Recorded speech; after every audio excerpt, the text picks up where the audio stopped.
안녕하세요. 오늘 이 시간에는 천안 푸른초장 교회 박명자 목사님의 설교 말씀을 바탕으로 로마서 15장을 한번 깊이 들여다보려고 합니다.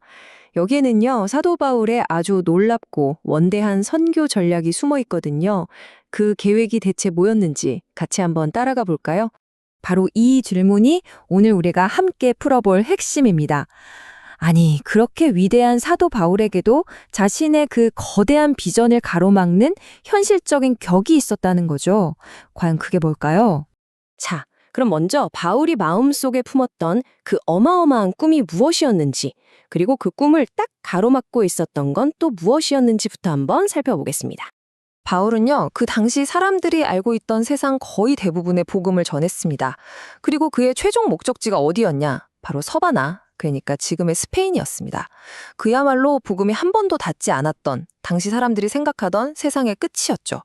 그런데 정말 흥미로운 점은 목표가 이렇게나 명확했는데도 불구하고 무언가가 계속해서 그의 길을 가로막았다는 거예요. 이게 그냥 우연히 길이 막힌 그런 수준이 아니었습니다.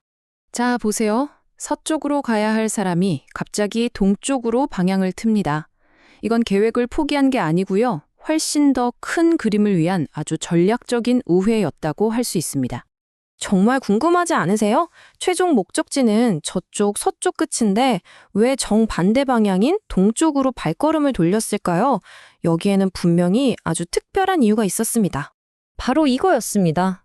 그의 발걸음을 돌리게 만든 건 연보 때문이었어요. 이 연보가 뭐냐면요. 이방인 교회들이 정성껏 모은 헌금인데 이걸 예루살렘의 어려운 성도들에게 전달해야 하는 아주 중요한 임무가 있었던 겁니다. 여기서 중요한 건 이 헌금이 그냥 돈을 전달하는 그런 단순한 도움이 아니었다는 점이에요. 그 안에는 바울의 선교 전략과 신학의 가장 중요한 핵심이 담겨 있었습니다.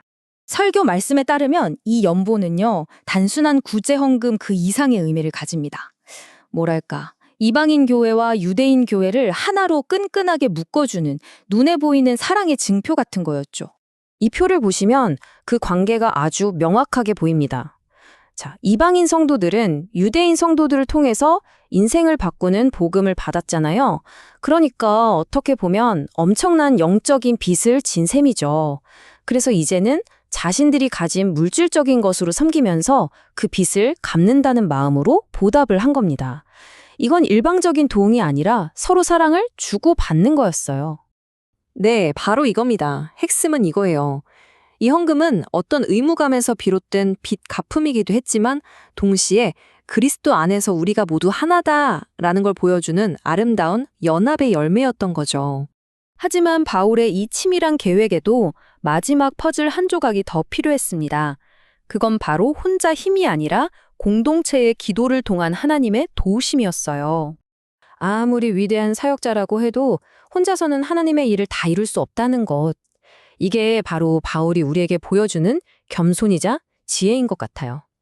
그는 자신의 연약함을 솔직하게 인정하고 동역자들에게 기도를 부탁합니다. 그의 기도 요청을 보면요. 정말 구체적이고 현실적입니다. 첫째는 유대 땅에 있는 믿지 않는 사람들로부터 좀 지켜달라는 거였어요. 실제적인 위험이 있었거든요. 둘째, 이 헌금을 예루살렘 성도들이 오해 없이 정말 기쁘게 받아줬으면 좋겠다는 것. 그리고 마지막 셋째는 이 모든 과정을 잘 거쳐서 마침내 하나님의 뜻 안에서 기쁨으로 로마에 도착할 수 있도록 기도해달라고 부탁한 겁니다. 자, 그렇다면 수천 년 전 바울의 이 이야기가 지금을 살아가는 우리에게는 어떤 의미가 있을까요? 설교 말씀에서 제시하는 적용점들을 한번 같이 살펴보시죠. 이 문장 하나가 모든 걸 말해주는 것 같습니다. 우리가 서로를 위해서 기도할 때 그건 그냥 의무적으로 안부를 묻는 그런 걸 넘어서서요. 하나님의 위대한 계획에 함께 참여하는 가장 강력한 방법이라는 거죠. 우리 삶에도 이걸 그대로 가져와 볼 수 있어요. 첫째, 내 계획이 과연 우리 공동체의 비전과 같은 방향을 보고 있는지.